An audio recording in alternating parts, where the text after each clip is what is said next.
Welcome back to the podcast of Autism and Adulthood. We are so happy you joined us today. I am truly excited about my special guest, Sheena Arnold. Sheena is not only a dedicated nurse, but also a proud mom of a young man on the autism spectrum who is currently thriving as a college student.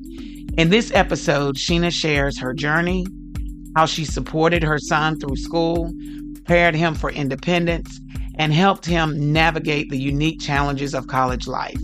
Her story is filled with encouragement, practical tips, and hope for families who are wondering what's possible beyond high school. Let's dive into this inspiring conversation with Sheena Arnold. Can you tell us, Sheena, a little about your son and what led him to pursue college? So my son has always been the kid that knew exactly what he wanted. When other little kids in preschool were saying they wanted to be a policeman or a firefighter, my son said he wanted to be an aerospace engineer. And my family had to go look up what that was.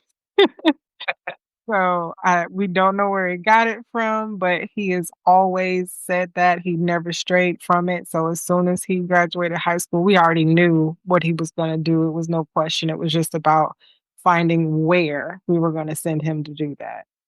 Wow. I just want to go back a little bit farther to ask you, at what age was your son when you realized he was possibly on the spectrum somewhere? So right at about maybe first or second grade is when I started noticing, because he's my only child. So I Uh-huh. didn't really have a lot to compare. He was Right. always extremely bright, extremely talkative. His vocabulary was far above and beyond his peers, but preschool teachers, kindergarten teachers, most of them, just said, "Oh, he's such a good kid," and that's all that really mattered. And they, you know, and even at that age, I started noticing he didn't play well with others. He, gravitated towards adults and only wanted to talk to adults. And Absolutely. Mhm. the kids his age just did not interest him. And then it was about maybe first or second grade. We were a military family at the time, and we were living in Kansas, and his teachers were saying that they couldn't keep up with giving him assignments. Like, he just blew through everything, and they were wanting to get him tested to see if he could skip a grade. So he would be going from the second to the fourth grade. But in that transition, we moved to Georgia, and his academics just slammed to a halt as far as like how well he was progressing in the work he was doing. And it's like that change just really jolted him. And he didn't rebound from change the way like most kids would. He was really fixated on the things that were familiar to him. And he fixated on a lot of things. And I was talking to his teachers at the time, and they said, "Oh, it's just because he moved, and some kids, when they move or change schools, just give him some time." But he never recovered, and then on to the 3rd grade and on to the 4th grade, and I was like, "Okay, this isn't normal." Like, I don't have other Right. kids to compare it to, but this Right. isn't normal. And for the longest time, we were just told, "Give it some time. All kids are different. All kids, develop differently." And there's only so many times you can hear that before you start trying to go find your own answers. Absolutely. I totally understand. And Yeah, because that so, can get frustrating. yes, yes, and especially because I didn't have any other children, they told me that, "Oh, you're just, being a helicopter mom. He's fine. He, had his little quirks," as they call them, but, to me, I felt like I've seen other kids and they just operate differently, and it was nothing that was, like, detrimental. So most people told me to let it go, but I eventually found a doctor that let us get him tested. He was a psychologist. He was a pediatric psychologist. Got him Mm. tested, and at that time, he got a diagnosis for ADHD, Uh-huh. and, with I think they said, like, an emphasis on inattentiveness, which kind of Gotcha. kind of accounted for some of his little quirks and him not being able to really follow through with instructions and things like that. So his ADHD diagnosis took him from the 4th grade to the 6th grade. But by 6th grade, that's when stuff really started standing out for me. And, the transition to middle school is already hard on a lot of kids. But my son went from being a straight A student to failing everything. Wow. Do you Failing. think, with that, when you said he was tested, and the diagnosis came back as ADHD, do you think at the time he was already on the spectrum and it just got missed from the provider? Absolutely, absolutely.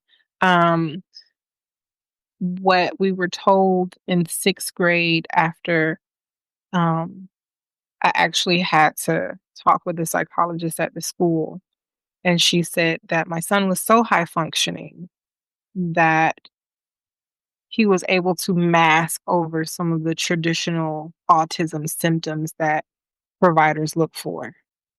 Wow. He's very Wow. well spoken. He, is very articulate. He's very aware of his emotions because I tried to, teach him some things you kind of teach your kids, and I didn't realize that I was emphasizing things the way that I was, but it allowed him to mask very well. Um, Wow. so it was not until 6th grade that he got the diagnosis of autism. And that Wow. only came because of his difficulties with transitioning and change. Change throws him completely through a loop. So it took till 6th grade for him to get the autism diagnosis. And then from there, then you can start to get the help and start to get, different things on board to help him cope. But yeah, it took us a few years. So ultimately, though, it seems as though he did pretty well. Because I'm happy to tell everybody that's listening to this podcast that your son is now in college, correct? Yes, yes. Which is so awesome. Sure. My situation as far as my son Kyle, intellectually, that was not his path.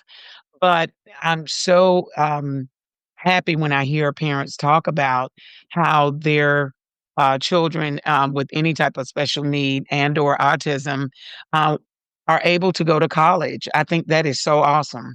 Uh-huh. Yes. And that was one of my fears because when Chase was diagnosed, um, they were still actually using the term Asperger's, Hmm. prior to them looping it into the autism spectrum. He's now 20 years old, but there was so much that I didn't know, and I thought like, "Oh god, what kind of life is he gonna have? Is he gonna live with me the rest of his life?" Like, I don't know, like, Exactly. Believe me, I've like been there. I I didn't know totally a lot understand. about autism, so I had no idea what it meant. So Yeah, my entire family had a really big learning curve. Um, absolutely, because it's really scary to be honest, for people that have not had to do this, which, is a blessing if they haven't, but it is a scary situation, and I can totally relate to you. I did the same thing when Kyle was first diagnosed. Actually, I went way too from he was what, about 18 months, close to 2 years old, and I went all the way to, "Oh my gosh, is he gonna be with me for the rest of his life?" You just as parents, you just wonder what life is gonna be like because for some people, this is not, what we deem as normal, you know what I mean? mhm, For, for most children, that you know, end up becoming adults and having still being on the spectrum or having any type of special need. Let me ask you this, Sheena. What was the transition like from high school to college? I'm sure it was some hurdles there, possibly. I know there was some excitement too. Can you yeah. explain to us a little bit about how that transition went?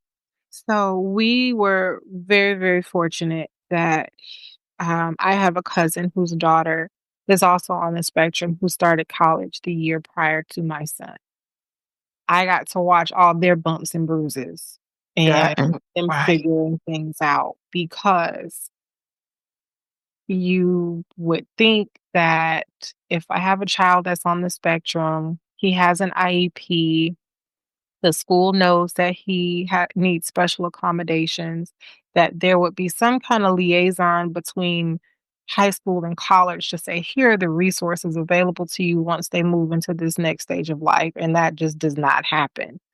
Um, my cousin told me about the resources for special accommodation. She told me about the resources to get the psychiatric eval that he would need. And it was only because I had her literally sometimes when we were at the school, she's texting me, ask about this and ask about that.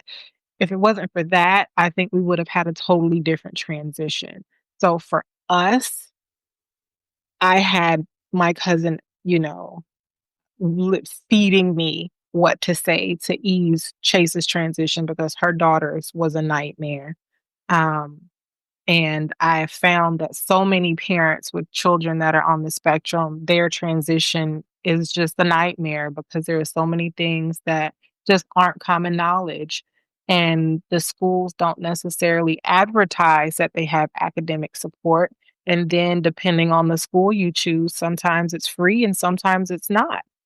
So, it Wow. really So, varies. so if you had not had your cousin to kind of help guide you, you would not have known what to do as far as the accommodations for your son, correct? Absolutely not. I would not have known. I probably would have figured it out, like I have stumbled into some things, but, who knows when that would have happened.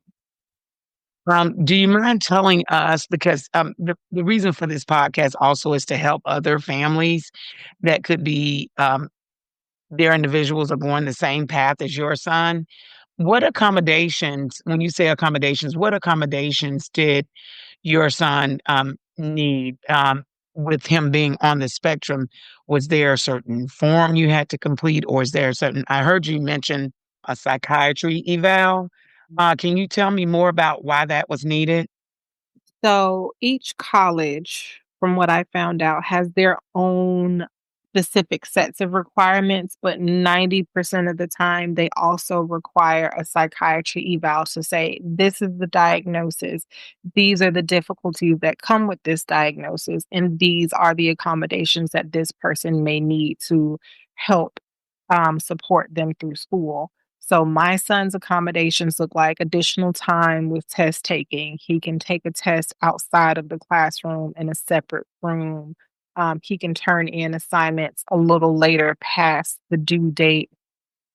The school that he goes to, in addition to the resources that were requested in his psychiatric eval, they also offer tutoring through the school It's awesome. that is Yeah, completely covered with, through his tuition. It wasn't an additional cost.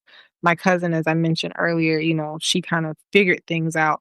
Her daughter's school offers those things, but the tutoring is an additional fee, and there are some other things that are an additional fee. So you really have to, ask and investigate to gotcha. see if those things are important to you to see if, if it's in the budget because, every money makes the world go around, and those are things that Absolutely. Absolutely.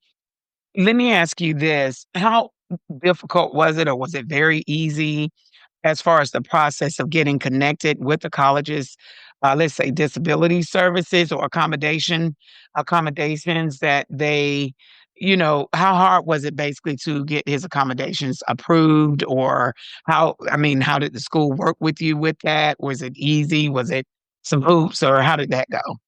so the process was actually really straightforward once you know about it. There was a little form they asked us to have filled out by the psychiatrist or psychologist, depending on, the school. Right. Um, Took either one, but we already had a relationship and my son had been seeing a psychiatrist ongoing. So we were able to take that to them, get them to fill it out, bring it back to the school.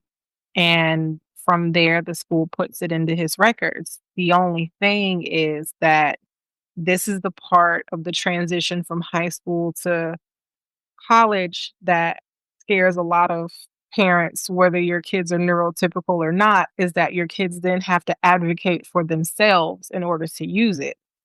Wow. Um, which means when they go into a classroom, they have to tell their teachers, "This is what I have. These are the accommodations that I need.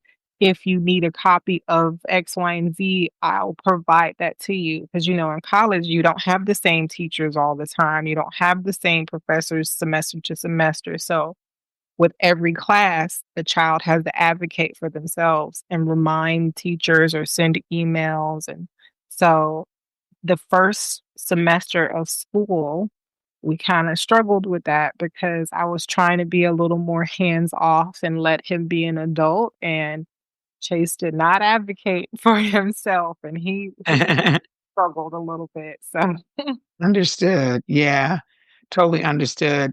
Are there any tools or special apps or any strategies that your son does to stay organized and just to manage the full college workload? we have the Google Home. I bought him an iPad. We have the Google Family Calendar.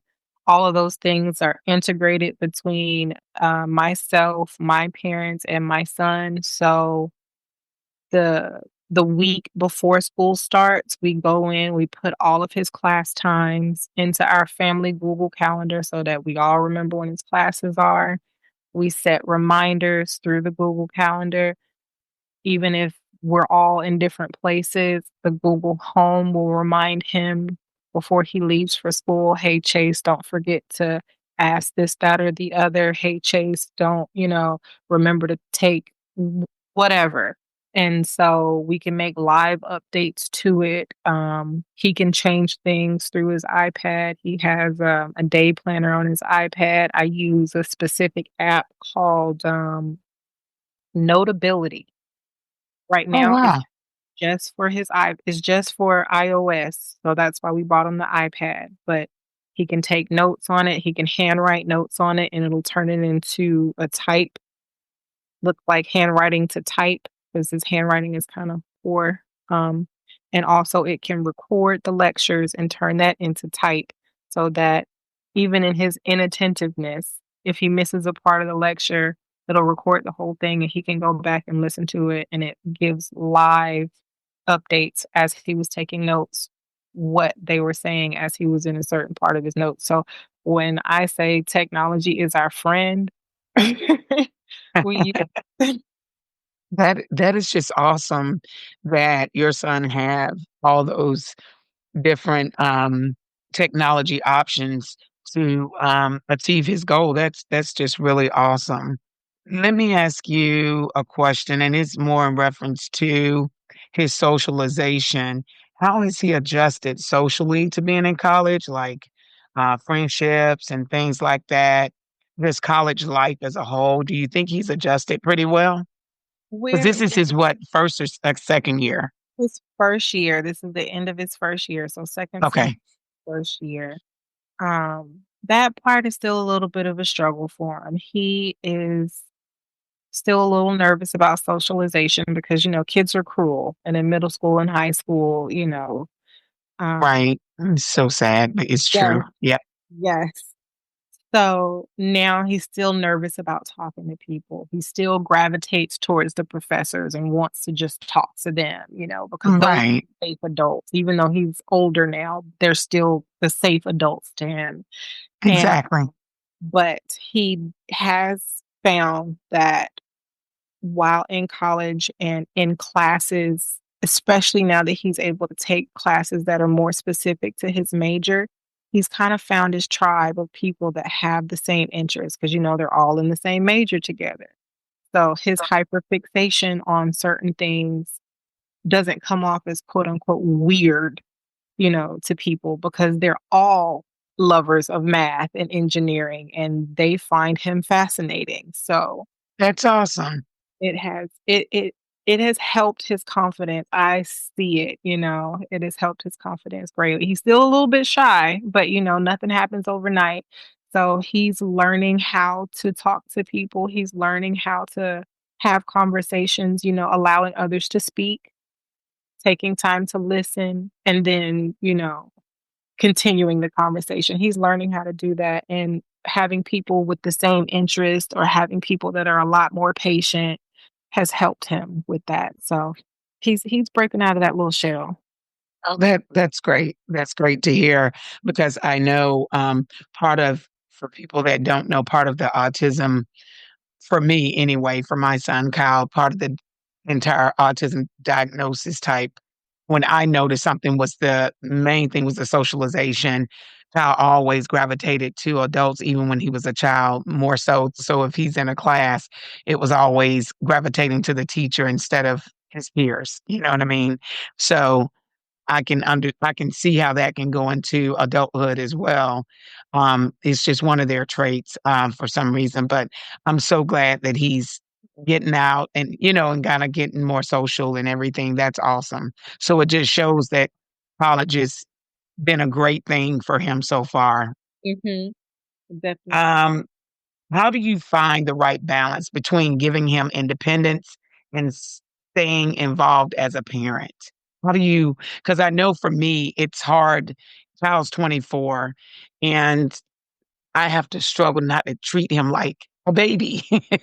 Like he's an adult, but there are things as his mother, and I'm sure you can agree with me on this, that we tend to still, because of their diagnosis, I should say, we kinda stay on top of things and kinda sometimes I catch myself kind of, taken away from his independence until somebody will say, "Let him do it," and things that he's capable of doing, but just that mother instinct or parent instinct is just kinda makes you jump in and kinda give them the reminders or, help them do something, you know what I mean?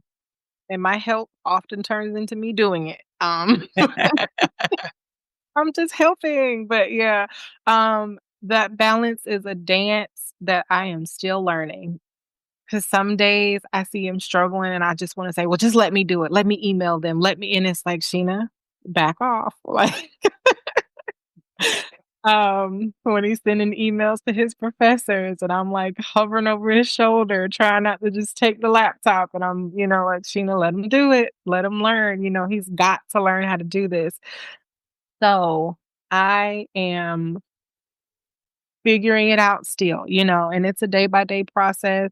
The first semester, I went, I guess, to the extreme and trying to just let him be the grown up that I think he is, let him email, let him plan how he feels like he needs to plan. Oh, he says he's got it.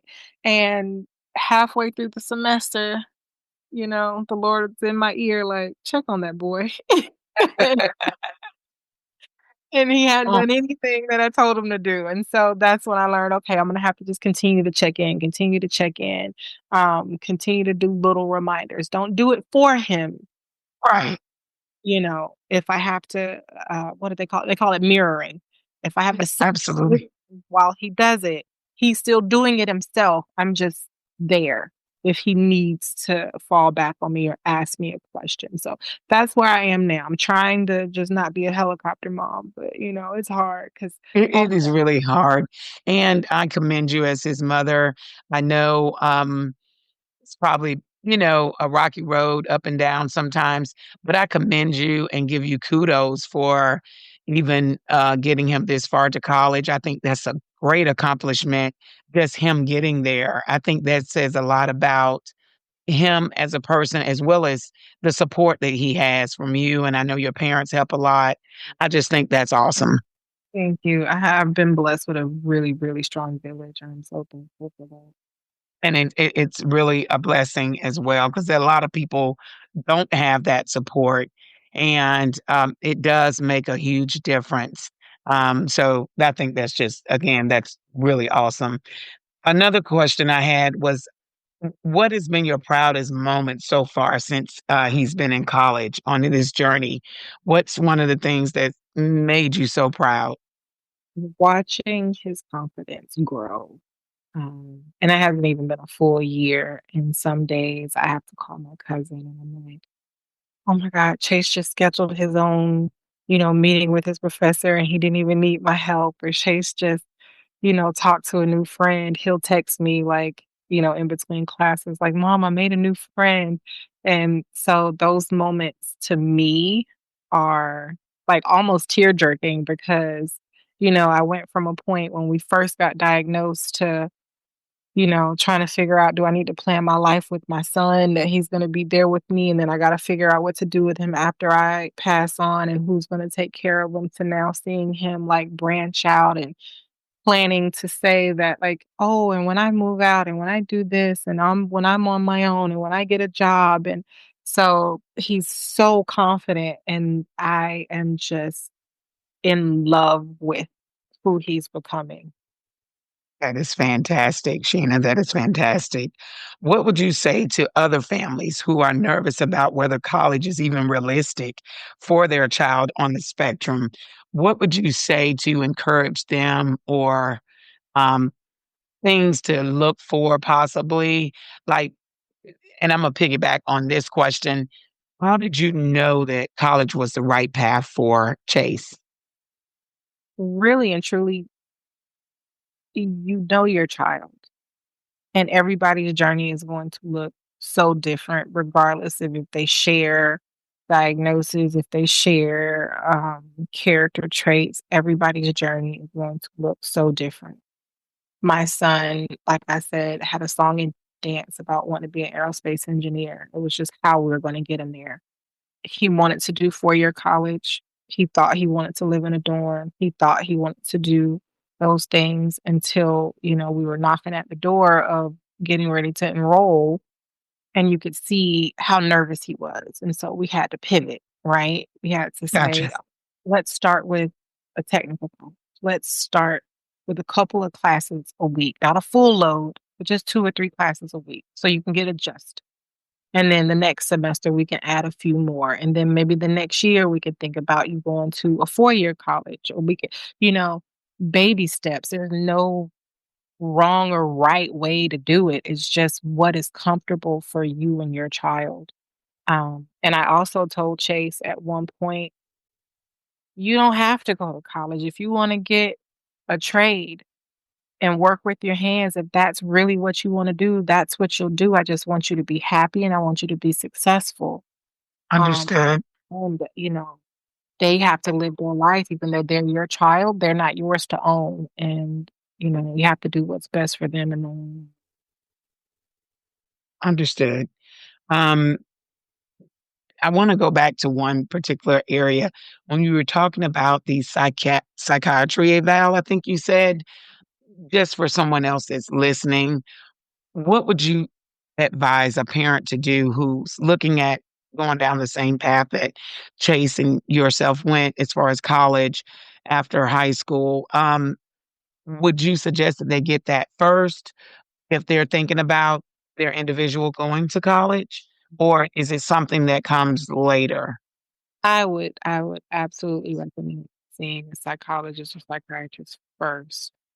Um, Getting a hold of, or a grasp on, what their strong suits are, what are some things that they can get a little bit more help with, what things that you as a parent can help with versus what might need a professional to come in and help with. I think our psych eval um, was a large part of what helped this transition.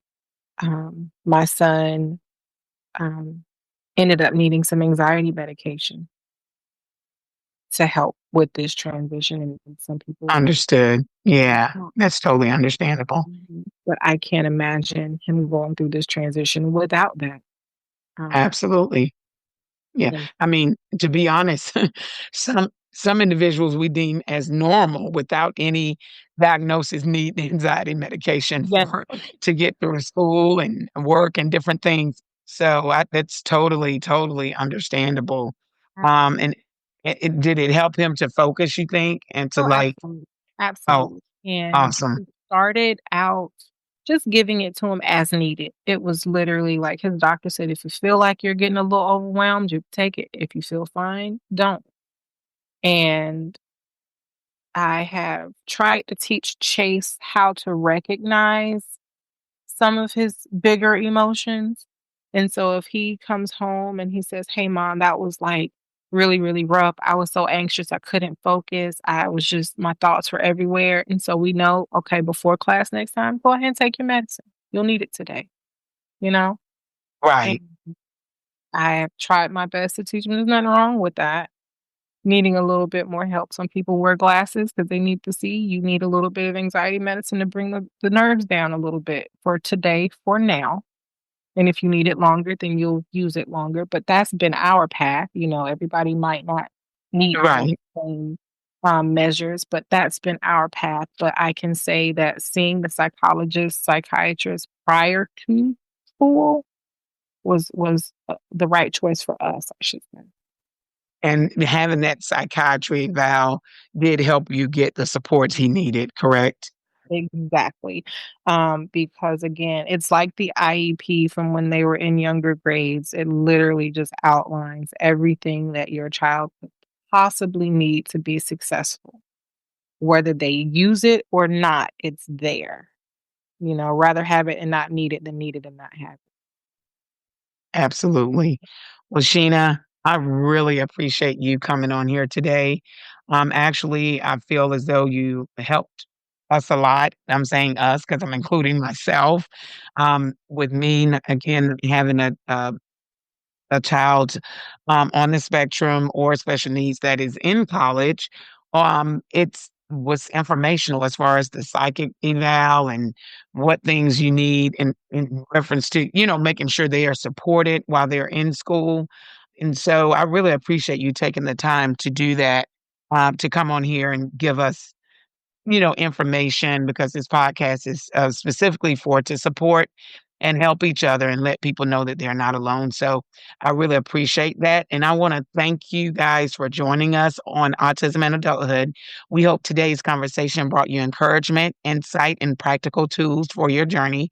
If you've enjoyed this episode, be sure to subscribe so you never miss an update. And please share the podcast with another parent, family, or friend who is supporting a loved one with autism or any special needs, because none of us should have to walk this path alone. Stay connected with us on social media at Autism and Adulthood for more stories, resources, and community support. Until next time, remember, you are not alone. Together, we can create a world where adults with autism and all special needs are seen, supported, and celebrated. Thank you.